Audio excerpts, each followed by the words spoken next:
Shalom Bapak Ibu Saudara yang kasih dalam Tuhan Yesus Kristus. Selamat datang di Sabda bagi Anda bersama saya Pastor Marcel Kanon. Dan saya mau mengucapkan selamat tahun baru, tahun 2022. Biar pada tahun 2022 kita semakin intim dengan Tuhan. Ya. Pada tahun ini benar-benar kita mengalami semakin dekat, semakin intim, semakin mengutamakan hubungan kita dengan Tuhan. Pada waktu saya berdoa dan bertanya kepada Tuhan, apa yang Dia mau saya sampaikan untuk renungan di awal tahun 2022. Ya, di minggu pertama daripada bulan Januari. Dan saya dibawa kepada Yohanes pasal yang keempat. Nah, Yohanes pasal yang keempat adalah satu percakapan antara seorang wanita Samaria dengan Tuhan Yesus Kristus. Dan sangat menarik percakapan ini. Ya, sangat menarik apa yang kita dapat pelajari dari Yohanes 4 ini. Dan satu hal lagi yang menarik adalah begini, bahwa seringkali nama wanita tidak dicantumkan. Ya, di sini adalah seorang wanita dari Samaria. Ingat, wanita pedarahan tidak disebut namanya.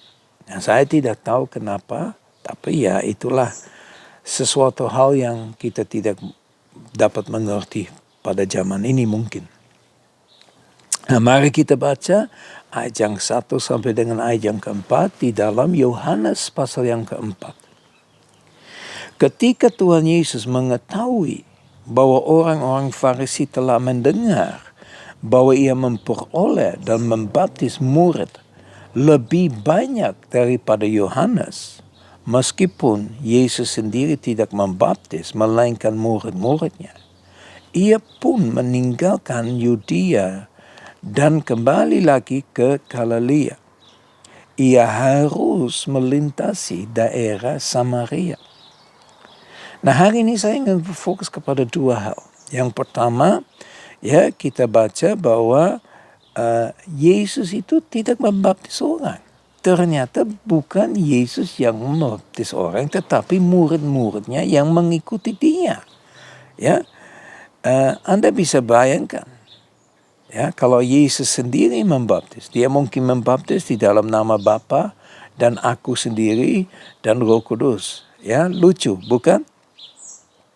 Nah, karena itu saya pikir mungkin Dia serahkan itu kepada murid-muridnya. Dan ini sesuatu yang sangat-sangat luar biasa. Di mana Yesus menyerahkan pekerjaan yang begitu penting kepada murid-muridnya.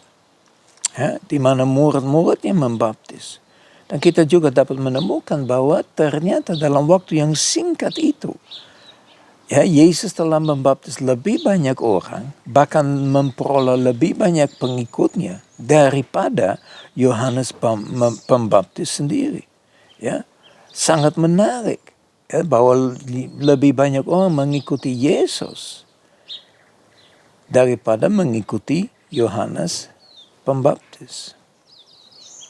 Nah, yang kedua yang menarik bagi saya dalam firman Tuhan, yaitu di dalam ayat yang keempat. Dikatakan bahwa Yesus harus melintasi daerah Samaria. Nah, pada waktu saya baca itu, saya mulai merenungkan. Saya mulai bertanya, kenapa harus melintasi Samaria? Dan ini kita dapat membahas lebih dalam lagi kalau kita sudah baca beberapa ayat dari pasal ini yang kemudian. Ya. Tapi untuk sekarang ini, saya cuma mau mengatakan begini. Yang pertama, mengapa Yesus harus lewat daerah Samaria? Dia ingin mengatasi masalah yang ada selama itu di antara orang Yahudi dengan orang-orang Samaria. Anda dapat baca dalam ayat yang ke-9 dan ayat yang ke-27. Dan itu benar-benar nyata. Orang Yahudi begitu benci terhadap orang-orang Samaria.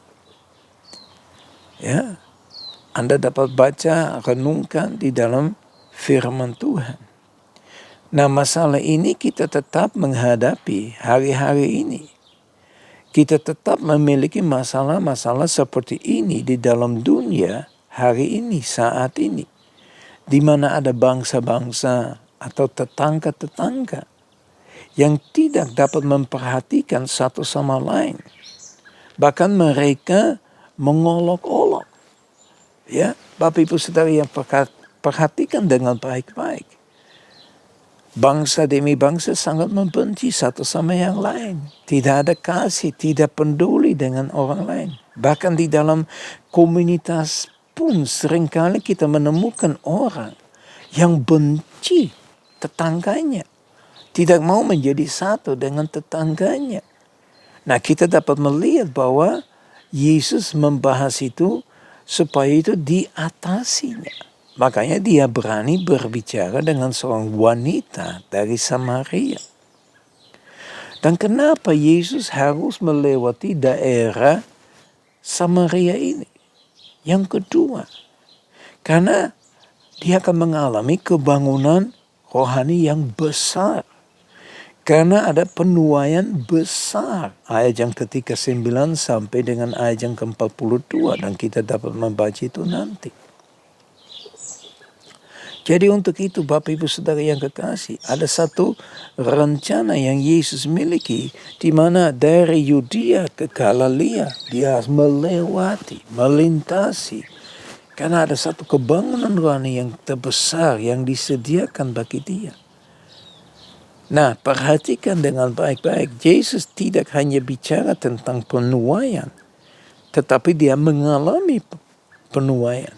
Bagaimana dengan Anda? Anda siap mengalami penguaian?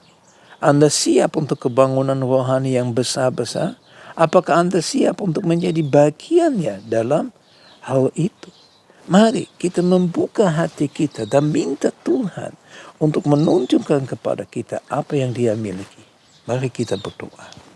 Bapa kami di surga, kami datang di hadapan Engkau Tuhan. Kami berdoa Engkau melindungi kami, tutup bungkus kami dengan kuasa darah-Mu Tuhan. Dan ajarkan kami untuk tetap berfokus kepada Engkau Tuhan. Biar mata kami tertuju kepada Engkau. Dan apa yang kami dapat pelajari dari Yohanes 4 ini Tuhan. Tuhan lindungi kami terus menerus untuk menerima firman itu. Untuk menyelidiki firman itu.